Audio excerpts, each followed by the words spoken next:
anyone who's been watching some of my Marvel videos over the last year, you'll have probably picked up on the fact that I'm a huge fan of the 90s Marvel animated TV shows.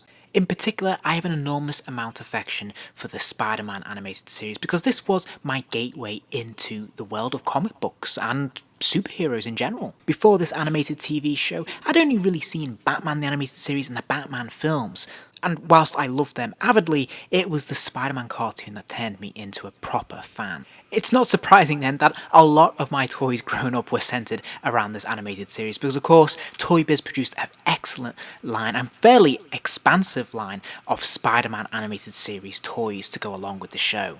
And so when Hasbro announced that they were making a retro wave of Spider-Man figures in their Marvel Legends line to celebrate and tip their hat back to the animated series figures from all those years ago, I was absolutely overjoyed. And the series seems to have been largely successful because we've had quite a few waves by this point. And whereas with the initial waves, it seems to be they were producing figures that really weren't in the animated series or didn't have figures produced back then but put in that retro packaging, these later waves seem to have focused on characters who did materialise in the TV show.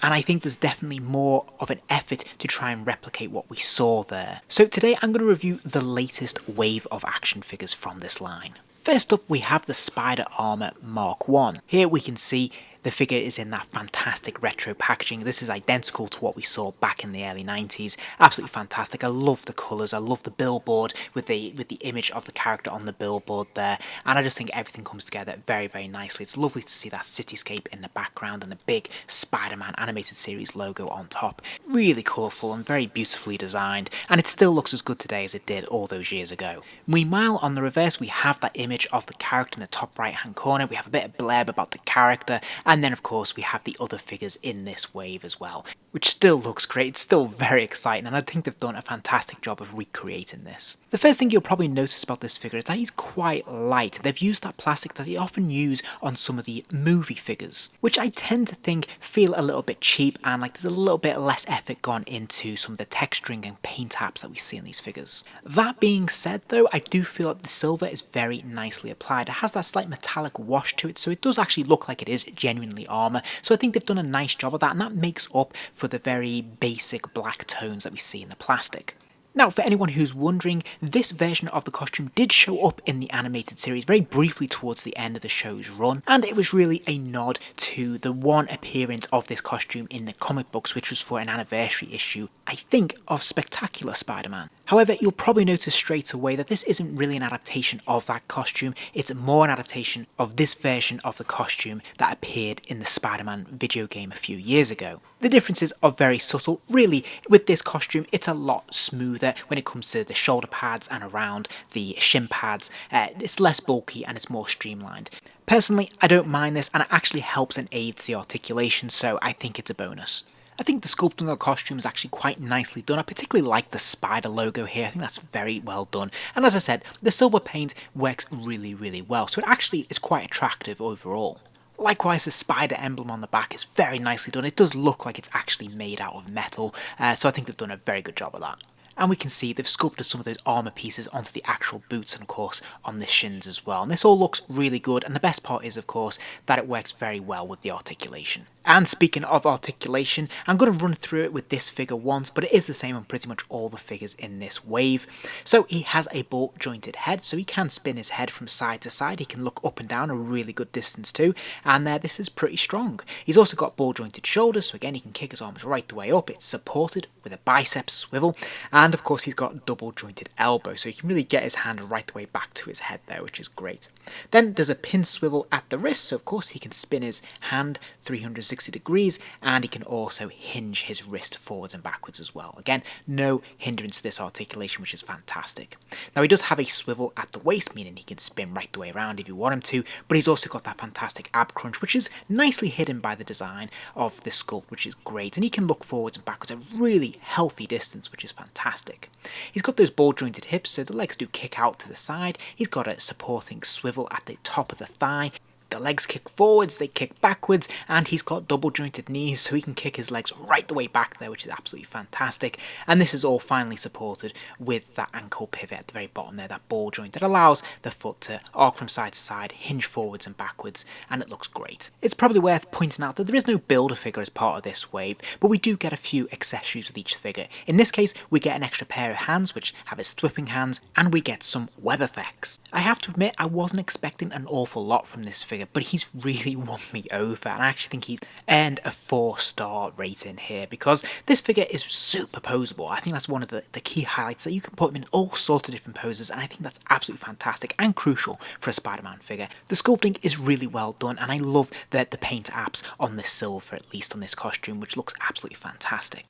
Next up, we have probably the most anticipated release of this wave for me, which is the Hobgoblin. And it's quite fun to be able to compare him with his original ToyBiz release all those years ago. And we can see that they've more or less recreated the card art pretty accurately, but there is a very distinctly different image of the Hobgoblin on it.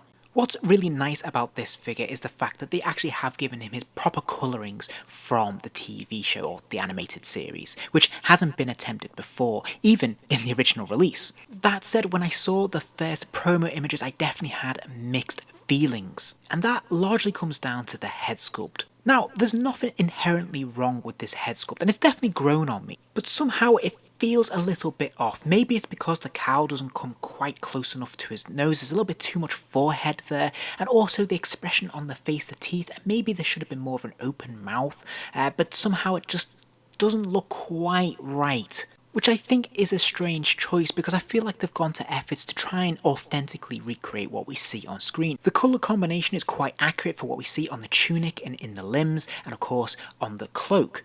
It's nice to finally see that we have that yellow for the tunic and the gloves and the boots, and that bright orange for the cape and the cowl. Looks really, really good. Likewise, I like that the purple satchel has maintained its proper colours as well.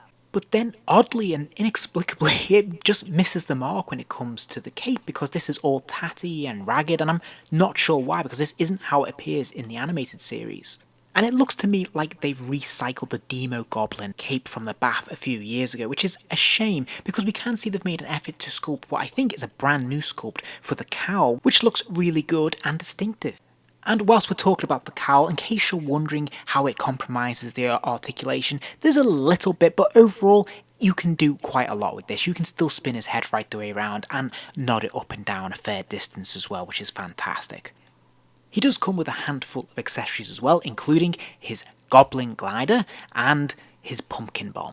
Now, I've got quite a few issues with the glider, which I'll elaborate on a little bit more in a moment. But first thing you can probably tell is that it looks a little bit small. It is nicely designed. It's got the red eyes, which I really appreciate. I think that looks really good. And it does look pretty faithful to what we see on screen, but it's quite diminutive. It feels like it's been scaled back a little bit.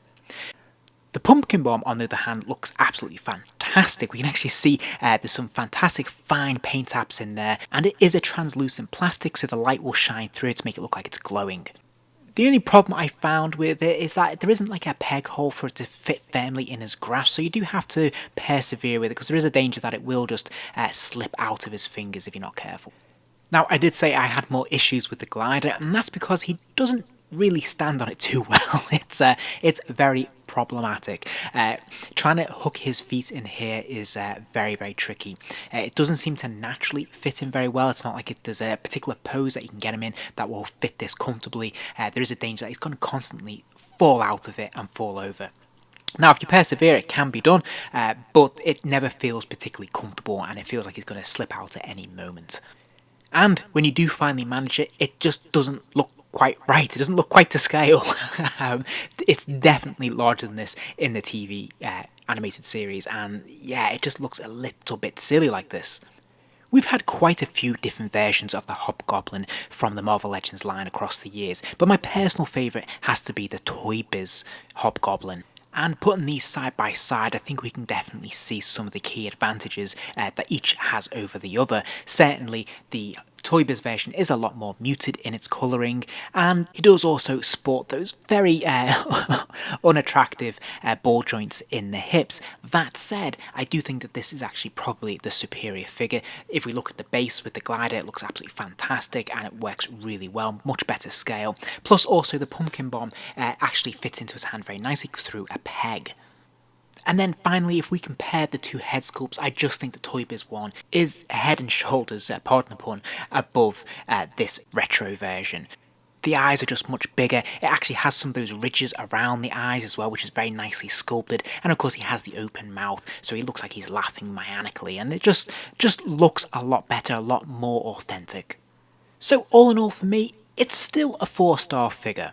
I think he's really been let down by his glider, and also the cape. Reusing that cape seems unnecessary, and it's a shame because they have gone to efforts to try and make him more authentic to the animated series, and this really lets it down. So he definitely loses a star for that, but overall it's still a very colourful, very fun figure, and it's nice to see one that is distinctively trying to emulate the animated series. Next up we have the Shocker. I'm really delighted to finally have this Shocker. We've had a few across the years, which I will touch on in a moment, but what we have here is a brand new mould, one that is a more traditional classic version of the Shocker. Now we did actually get a toy of the Shocker in the original animated series, and we can see here they've actually pretty much tried to emulate the exact same image that we saw on that card art as well, which is very cool. This was probably the most next anticipated figure in this wave for me. I've always had great affection for the look and design of this character, even though I fully appreciate he's not Spider-Man's greatest villain by any stretch of the imagination. And we've had Shockers before, but this is the first time that I feel they've really captured the classic look of the character. Now, I would say that this is a classic version of the comic book appearance of the Shocker, more so than as he appears in the animated series. Most noticeably, his belt is very different, but also the colouring on the costume as well. It's more of a reddy kind of burgundy in the animated series, where this is obviously a very distinct brown. But I really like the body mould they've used for this character. This is the first time we've had a Shocker that feels a bit brawny, a bit broader, which feels very appropriate. Past figures of the Shocker have always had him being quite slight and quite spindly looking, whereas this definitely suits him a lot better, and I think they've done a very nice job of it all in all. I think the brown and the yellow complement each other quite nicely, and I really like his gauntlets. I think they look absolutely fantastic. They've done a really very nice job of these. My only criticism though is that the padding, those lines that have been etched into the figure, aren't highlighted with paint apps, and I think it's such a shame because it would have really made this pop. I really feel you need some brown lines on that to really bring this character to life and make the figure really pop. Another small gripe I have with the figure is the knee articulation. If you look at the knees there, you can see that actually the plastic they've used is a slightly different off yellow, and it's just a bit distracting really because it just doesn't match up. Of course, he comes with some accessories. He has alternative hands, which is quite cool because these are open hands for his blasters, which is quite nice. We don't often get this with a Shocker figure, so that's nice to see. And then he also has these blast effects. Now, I'm not a huge fan of these blast effects. It's great for various other figures, but it doesn't really work for this character because obviously when he blasts, they're energy beams that are straight and they shoot straight out. They're not in this sort of spiral formation. So they've released this with the Shockers in the past, and I just don't feel it really works. Now, it's not bad. They're nicely painted and it still gives you an effect, but it's not quite accurate. And for the sake of comparison, here he is next to another Hasbro Marvel Legends Shocker that was released a few years ago. This is obviously a more modern design of the Shocker, but you can hopefully see the difference in the body type here, and of course the very different tones of the colour as well. And aside from the obvious differences in the pattern of the costumes, we can see that obviously this new Shocker actually has those lines engraved, embedded into the figure, so it's such a shame that they aren't highlighted with paint apps, whereas on the previous release it actually is just painted over to create that crisscross effect. But also you may notice that the head sculpt, I think, is significantly better. It looks a lot meaner this time around. I really like how they've achieved that through the squinting eyes. It looks really good. Okay, so final thoughts. Okay, it's another 4 stars from me, and this is very close actually to getting a 5-star from me. I actually think he might be possibly my favourite from this wave. Actually open him up because he's really fun, and I really think they've done a fantastic job of him. There's just a couple of things that let him down really, and like I said, crucially not having that extra paint apps just running through the etching in the actual figure in the sculpt. It is such a missed opportunity. This would have looked really fantastic if they'd done that. And likewise, I just wish they'd just give him updated blast effects. That would have been so cool. Next up we have Hammerhead. And I hope I'm right in saying that Hammerhead didn't get a figure release as part of the original ToyBiz lineup. Now, I could be mistaken on that front, and apologies if I am, but I don't remember ever seeing one. But the character did show up in the animated series several times. Now, this doesn't mark the first time we've technically had a Hammerhead in the Marvel Legends line, but it is the first proper release of the character. A few years ago, we did get a chameleon figure which came with a couple of alternate heads, and one of them was for Hammerhead. And as you can see here, the proportions of the head look a little bit off. But I'm pleased to say they've definitely fixed that here. And overall, I think the first impression of this figure is that he feels very solid and chunky in your hands. And hopefully here you'll get a good look at his mug, and we can see that this is definitely feels a lot closer to what we think of as Hammerhead. The expression looks really mean, and he definitely looks like a proper thug here. And whilst the likeness definitely differs somewhat from his appearance in the animated series, they have tried to make the effort to replicate his costume. He definitely has that pinstripe suit. It is a three-piece suit, and he even has the red tie. The only real difference here is that obviously in the animated series it's a lot brighter, it's a lot more of a powder blue, whereas the figure is clearly more of a navy blue. I also wanted to point out that on one of his hands he actually has a knuckle duster, which I think is a really fun extra touch, and there is lettering on it, but I find it really difficult to make out what those letters are. Definitely one of them is an A, but I'm not quite sure what the others say. Now, all in all, the sculpt of this figure is pretty solid stuff. I do like how the trousers are ruffled towards the cuffs at the bottom there, and the shoes are nicely done as well. But you might notice that he has very large, chunky knees. There's no real compromise when it comes to the articulation of these knees. They're definitely a bit more of a struggle to bend back because the joint is so much larger with this knee joint. But you can get the full functionality out of it. The only problem is that if you do use this, it looks a little bit strange. As you can see, that knee joint there looks pretty impractical, looks a bit ugly and a bit weird.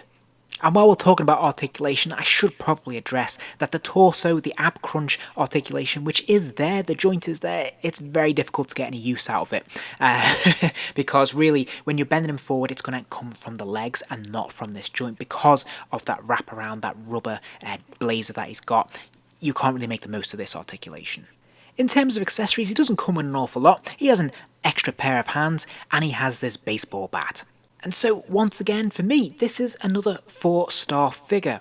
I think he's really, really solid. I really like that baseball bat accessory. I think it looks great. I love the knuckle duster that he's got on his hand, and I think the head sculpt is excellent. And overall, the general presentation of this figure is really, really good. He's a strong figure to have in your collection, and I think he's been a long time coming for a lot of fans. So I think this is a really fantastic, proper effort to have Hammerhead here. The only thing that lets him down really is some of the articulation issues that he's got, especially I think when it comes to the ab crunch. Otherwise, he probably would have been a 5-star entry. Now, I did want to point out, as part of this wave, they also released a Symbiote Spider-Man, which is the black costume Spider-Man. Now, ultimately, I passed because I already have a black suited Spider-Man. They've released many across the years. And this one here from a few years ago is my personal favourite. Now, the updated version definitely seems to have a different sculpt. It is a different body type, and most noticeably, we can see a different sculpt in the eyes. The eyes are a lot smaller. So really, it all comes down to what you want in terms of the aesthetic for your Spider-Man. Likewise, I think the same rings true for the Ben Reilly Spider-Man. We've had previous releases in the past, and this one from round about 2015, 2016 is my personal favourite. Most noticeably because, of course, he actually came with the Spider Carnage alternate head and hands. But from what I can tell from the production photos of this new release, the head sculpt again seems to be very different. Definitely has much smaller eyes. The spider emblem looks a little bit more stretched, a little bit bigger perhaps, and crucially, the colours are a lot brighter.